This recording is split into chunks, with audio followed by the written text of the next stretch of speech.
Chris Gamble here of Chris Gamble's Analog Life, and today I'm going to start a new project actually. I'm working on an MP3 based radio insert for an antique radio, and I wanted to try out KiCAD because, or KiCAD or whatever you call it. We've talked about it on the Amp Hour before, which you may know me from. I am co-host with Dave Jones, who has much more video experience.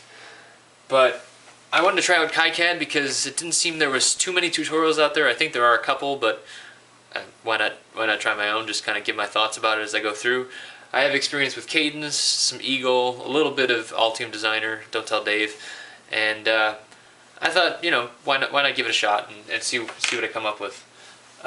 So far, it's going pretty well. The install was real easy. I run Ubuntu 10.11, or 11.10 rather.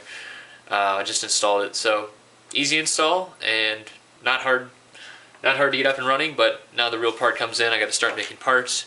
I have to pull it all into the schematic, and then I got to start layout. So as I go through, I'll try and get some screenshots. I'll cut back to hopefully, me talking and explaining what I'm doing. And at some point in here, I need to actually figure out what the circuit's going to do. So we'll see how it goes. Okay, so this is the startup interface. I already started a project in here called Radio Board. Pretty easy to start a new project. It's just there's a small button, at least in Ubuntu. I mean, again, your mileage may vary for Windows or Mac or anything else that's compiled on, because KiCAD is open source. But there's just a new project button. You can pick a directory. .pro is what they're calling their files. Hopefully you can see all this stuff okay. It's on the single screen on my computer. I do have dual screens, which is nice for layout and schematic and layout being side by side. Although it's not a necessity, it's just a convenience. So don't worry about that if you don't have it. So I'm going to maximize here. I already have a project, so I'm not going to start a new one. But I'll maximize the window here. And there's a couple options at the top here. There's a schematic editor they call EEschema. There's CVPCB, which is the component editor.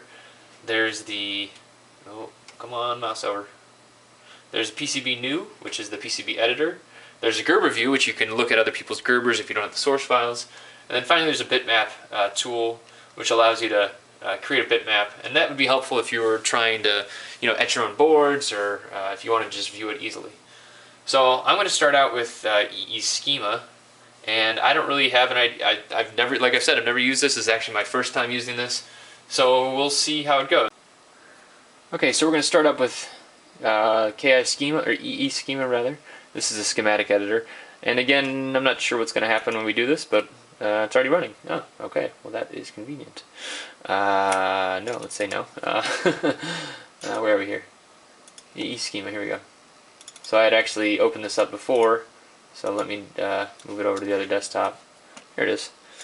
And so it looks like pretty plain Jane schematic. You can see, much like Eagle or a Cadence, although a much simplified Cadence, gives you a lot of the options on the right side here. Let's see if we can get zoom on those. So a lot of the options on the right side, and these are things like place a bus, place a wire, sometimes it's called a route, entries, bus entries, that kind of thing. Labeling, net names, global labels, those kind of things. Junctions, if you need to do that.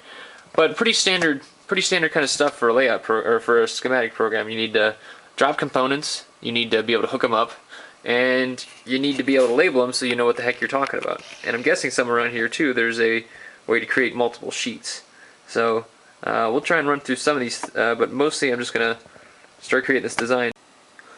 Okay, so the first thing we're going to do is try and find a component and drop it in there. So I'm up here in the upper right hand side corner. You can see there, like I was explaining before, there's a lot of different options you can have here, but the little AND gate is what we're really going to go for, and it should pop up a little dialog that allows us to actually see a component. So it just gave me a pen marker, and then it also allowed me to start searching.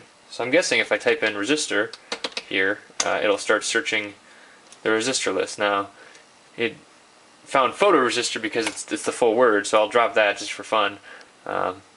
Not a very standard component, if you're trying to, usually if you're doing this kind of thing, it's going to be a photo MOS, but you can see, it actually is dropping the schematic symbol. And then if I go in and try and do it again, I was actually just looking for a regular resistor because what else would you need, right? I'm guessing it's just going to be an R. So it says there's 993 items loaded in the library. There's an R. That was pretty easy. I can drop the R right here. So if I'm trying to get, for some reason I'm trying to have a variable resistance and I want to hook it into another resistor. And then let's see, next guess would be if I want ground. This is a power port, so I'm going to drop a power port here. It's going to look for what kind of power port we want, so I'm going to search for ground. I'm guessing that's pretty standard. Nothing there. Let's try again. List all. That's another easy option. So we'll actually list all, and then this actually gives you a list of all the different things you can try and find here. See, now I typed in ground. It didn't find that for some reason. Anyways, we'll put a ground in here. See, that's that little triangle. And then finally, if we want to hook it all together, this is just the placing a wire, and we'll click here, one of the ports. It'll snap to the grid. As you can see, it's nice and easy to move that around and connect to the top of the port there. That should be connected now, and the bottom of the resistor connected to the ground, and we're all set. So really the key in any design is not going to be so much the parts that are included in there. There's obviously there's resistors, capacitors, all your passives and that kind of thing in there. You'll have standard pinout or standard pads like 0805s, 0603s, and you can customize those however you want to. The real key is going to be taking not what we're given here, but also what we need to input.